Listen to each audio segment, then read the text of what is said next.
श्री योग वासिष्ठ के उपशम प्रकरण में श्री वशिष्ठ जी महाराज बोले, हे राम जी, हिरण्याकश्यप का वध करने के बाद में, जो कि स्वयं साक्षात भगवान विष्णु ने हिरण्याकश्यप नाम के राक्षस का, जो अदिति का पुत्र, दिति का पुत्र था, इस हिरण्याकश्यप का वध किया। वो भी आधा नर का रूप और आधा सिंह का रूप बना करके उन्होंने वध कर दिया। और उनके नाखून इतने प्रबल थे कि तलवारें भी उनके आगे फीकी पड़ रही थी। उन्होंने अपने नाखूनों से समस्त राक्षसों को विदारण कर दिया। कुछ दिशा विदिशाओं में भाग गए, कुछ पाताल के विवर में प्रवेश कर गए।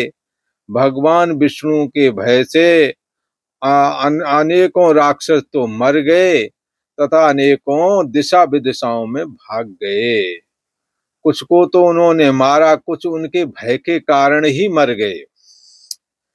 श्री प्रहलाद जी कहते हैं कि हे राक्षसों, हमारा पिता जो बड़ा बली था और जिसने त्रिलोकी के राजा और सब देवता बस में किए थे, उसको भी इस भगवान विष्णु ने मार डाला। तो हमारा मारना उसके लिए कौन सा कठिन है।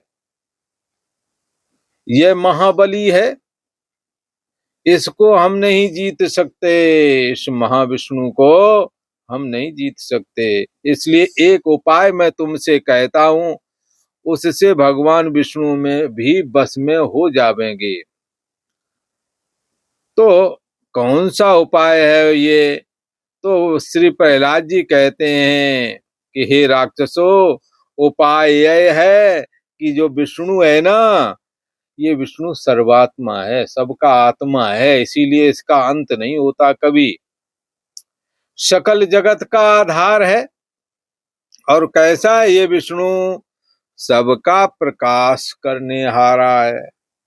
चाहे वो बुद्धि हो, चाहे मन हो, चाहे इंद्रियां हो, चाहे इंद्रियों के अधिष्ठाता देवता ही क्यों ना हो, चाहे भौतिक जगत हो, चाहे स्वप्न का जगत हो, चाहे इन दोनों का अभाव रूप निद्रा रूप जड़ सुषुप्ति, सबका प्रकाशक, सबकर परम प्रकाशक जोई, राम अनादि अवधपत सोई। विष्णु जो क्या है, ये विष्णु को कैसा देखना? ये सर्वात्मा है, सबका आत्मा बना हुआ है, सबकी बुद्धि देश का साक्षी है और सारी मशीनरी का प्रकाशक है। न तत्र सूर्यो भाति न चंद्र तारकम नेमा विद्युतो भांति कुतो अयम अग्नि तस्य भाषा सर्मिदम विभाति। ऐसा करके श्रुतियों का अनेकों वचन है कि इसके प्रकाश के द्वारा सूर्य प्रकाशित होकर जगत को प्रकाशित कर रहा है। चंद्रमा भी आत्मा के प्रकाश से प्रकाशित होकर के उजाला बिखेर रहा है। और अग्नि में दाहकता और प्रकाश पने की सामर्थ्य उस अंतर्यामी चैतन्य सत्ता आत्मा का ही है। और ये आत्मा ही विष्णु है, क्योंकि विष्णु का अपना अहम देह में नहीं होता, आत्मा में ही होता है। अहम आत्मा गुडाकेश सर्वभूताशय स्थिता अहमादिश्च मध्यम चा भूता नामंत एव चा। ये स्वयं भगवान विष्णु ने श्री कृष्ण के विग्रह से कहा है कि मैं सबका प्रकाशक हूँ, सबकी बुद्धि देश का साक्षी हूँ। मेरा से सृष्टि उत्पन्न होती है, मेरे में स्थित है, मेरे में लीन हो जाती है। इसलिए यह विष्णु सबका कारण है। हे राक्षसों, उसकी हम शरण हो जाएं, यही एक उपाय है। और हमारी कोई गति आश्रय नहीं। हाँ, और हमारी कोई गति और आश्रय, कौन आश्रय हमें देगा? और हमारी कौन सी गति है? हम पुनः जाकर भगवान विष्णु के ही चरणों में गिरूं, उनकी शरण ग्रहण करूं, नहीं तो कोई हमें नहीं बचा सकता। हे दैत्यो, उससे अधिक त्रिलोकी में कोई नहीं, उससे अधिक बलवान कोई है ही नहीं त्रिलोकी में, है? और कौन उससे रक्षा करेगा? ये कैसा है विष्णु? जगत की उत्पत्ति करने हारा है, ब्रह्मा का रूप धारण करके ये जगत की उत्पत्ति भी करता है। और कैसा है ये विष्णु? स्थिति, अपने आप में इस जगत को स्थित भी रखता है, आधार देता है? जैसे मकान को ठहरने के लिए पृथ्वी का आधार चाहिए, ऐसे ही सृष्टि का आधार स्वयं भगवान श्री हरि विष्णु ही है। उत्पन्न करने के लिए रजोगुण को स्वीकार करके ब्रह्मा का रूप बनाते हैं और सतोगुण को स्वीकार करके विष्णु का रूप बना लेते हैं। ये भगवान विष्णु कौन है? अंतर्यामी भगवान विष्णु चार भुजाधारी विष्णु का रूप भी धारण करते हैं जगत की स्थिति बनाए रखने के लिए। और यही तमोगुण को स्वीकार करके रुद्र रूप हो जाते हैं। कौन? अंतर्यामी भगवान विष्णु। तमोगुण को स्वीकार करके रुद्र रूप, पार्वती के भर्ता, बैल पर सवारी करने वाले, हाँ, भगवान रुद्र के रूप में कौन है?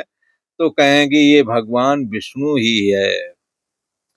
प्रलय करता वही देवता है। कौन देवता? भगवान विष्णु देव, जो रजोगुण से ब्रह्मा रूप धारण करते हैं, शतोगुण से चतुर्भुजाधारी स्वयं विष्णु का आकार धारण करते हैं, जो उनका निजी आग विग्रह है। और सृष्टि का संहार करने के लिए पार्वती के भर्ता, बैल पर सवारी करने वाले भगवान शंकर के रूप में, रुद्र के रूप में कौन है? वही देवता है। अरे राक्षसों, उसके ध्यान में लगो, यही एक हल है, उसका ध्यान करो। और निमेष भी उसके ध्यान से ना उतरो, उसका ध्यान करो। और निमेष, जब उन्मेष और निमेष, पलक गिरा और फिर उठा, कितना समय हुआ? जरा सा। इतने समय के लिए ये बात स्मरण भूल, ये स्मरण में रहना चाहिए भगवान विष्णु का। एक निमेष भी हमों भगवान विष्णु को भूलना नहीं है।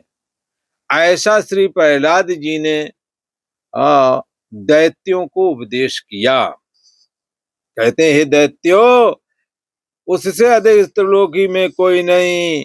जगत की उत्पत्ति, स्थिति और प्रलय करता वही देवता है, उसके ध्यान में लगो। और एक निमेष भी उसके ध्यान से नहीं उतरो। मैं भी उसके ध्यान में लगता हूं। अरे दैत्यों, वह नारायण अजन्मा पुरुष है। ये बात अलग है, राक्षस लोग उसे पसंद नहीं करते हैं, राक्षसों को वो शत्रु के रूप में देखे जाते हैं। पर सच्चाई है कि नारायण अजन्मा पुरुष है, उसका जन्म नहीं होता है। वो सर्वधी साक्षी भूतम, सबकी बुद्धि देश का साक्षी है। मति न लखे, जिसको बुद्धि तो नहीं जानती, जो बुद्धि को भी जानता है, जो मन को भी जानता है, ऐसा जो कोई है वो अजन्मा श्री नारायण देव ही है। वह नारायण अजन्मा पुरुष है, प्रहलाद जी कहते हैं। और हे दैत्यो, मैं सदा उसी के परायण रहता हूं। हमें जो बचा दिया, समस्त राक्षसों को उस भगवान विष्णु ने मार डाला, परंतु मुझे बचा दिया उन्होंने, हमें नहीं मारा। क्यों नहीं मारा? यह मामेव ये प्रपद्यन्ते, जो मेरी शरण में आता उसी की जान बचती है माया से। माया मेताम तरंति ते, देवी हे सा गुणमयी मम माया दुरतया, मामेव ये प्रपद्यन्ते माया मेताम तरंति ते। कहते हैं, प्रहलाद जी कहते हैं, ये भगवान विष्णु की माया, इनकी शक्ति बड़ी बलवान है, यह जन्मा पुरुष है। और हे दैत्यो, मैं सदा उसी के परायण होकर, उसी के शरण होकर के रहता हूं। सब प्रकार हमों जो ध्यान किया, कैसा किया? वो नारायण मैं ही हूं। बोले अच्छा, तुम नारायण बन जाओगे का? ऐसी उपासना प्रहलाद ने कहाँ करी? हम भागवत सुनने वाले जिन्होंने बारीकी से विद्वानों से नहीं सुना, वो कहेंगे अरे प्रहलाद जी ने तो भक्ति करी है, तो ये भी एक भक्ति ही है। यही भक्ति प्रहलाद ने की थी। मैं ही नारायण हूँ, मेरे से गायत्री उदय होती है, मेरे से ब्रह्मा मेरी कमल नाल से उत्पन्न होता है। समस्त भूमंडल पर जितने पर्वत हैं वो हमारे पसलियां हैं, हड्डियां हैं। भला जितने जंगल वो हमारी रोमावली है। गंगा यमुना सरस्वती इड़ा पिंगला सुषमना नाड़ी है। भला इस तरह से सुमेरु पर्वत रीढ़ की हड्डी है। भला पग पाताल, हाँ पैर जो है ना, भूर भुआ स्वा महाजना तपा सत्यम, ये ऊपर वाले हो गए। अतल वितल सुतल तलातल महातल पाताल करके नीचे ये 7 लोग भी बताए गए हैं। तो ये सब कहाँ है? ये 7 लोग भगवान विष्णु के चरणों में है। पद पाताल शीस अजधामा, अजधामन अजमान ब्रह्मा, धामन ब्रह्मा का धाम कौन है? ब्रह्मलोक। इनका सिर तो ब्रह्मलोक है और पैर इनका पाताल है। सारे ब्रह्मांड को जो 14 लोकों का कहा गया, ये भगवान विष्णु के स्वयं उनके अंदर में है। इसलिए ये कैसा पुरुष है? अजन्मा पुरुष है। और मैं ही नारायण हूं, क्योंकि नारायण से स्वतंत्र होकर कोई है नहीं, नारायण के अलावा कोई नहीं। तो हम कौन हुए? हम भी नारायण हुए। इसका, इस उपासना का नाम अहम ग्रह उपासना है। अहम को ग्रहण कर लेना। भगवान का अहम क्या है? अहम आत्मा गुडाकेश, मैं आत्मा हूं, संपूर्ण भूत प्राणियों में स्थित है। नेह नाना किंचना मत्ता परतरम नान्यत किंचित धनंजय, मेरे अलावा मेरे से पर कुछ भी नहीं है, सब मैं ही हूं। ऐसा भाव परमात्मा नारायण का है। और इस भाव से अलग होकर के कोई अस्तित्व है ही नहीं और कोई। तो इसलिए प्रहलाद जी कहते हैं मैं ही नारायण हूं। ये अहंग्रह उपासना करते थे।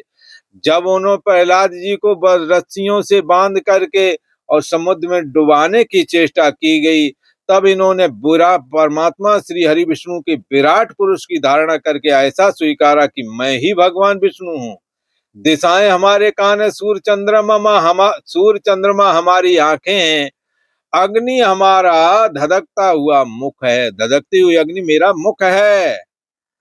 प्रजापति ब्रह्मा हमारी शिशन इंद्रिय है, यमराज गुदा द्वार है, श्रोत्र जो कान है ये ही दिशाएं हैं, वायु हमारा त्वक है।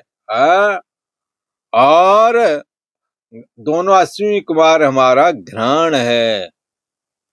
इस प्रकार से प्रहलाद ने विराट पुरुष को रूप में अपने को स्थापित किया। उनके स्थापित करने से ही समुद्र में पत्थर बांध के जो उन्हें हिरण्याकश्यप ने फेंकवा दिया था मारने के निमित्त, क्योंकि हिरण्याकश्यप कहता था इस जगत का ईश्वर मैं हूं, इसलिए प्रहलाद तुम भी मुझे ईश्वर करके स्वीकार करो, हमारे अलावा और कोई ईश्वर नहीं।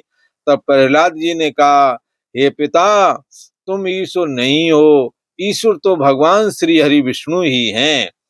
उनका अष्टाक्षर मंत्र है ओम नमो नारायणाय। यह जो मंत्र है समस्त अर्थों की सिद्धि करने वाला है।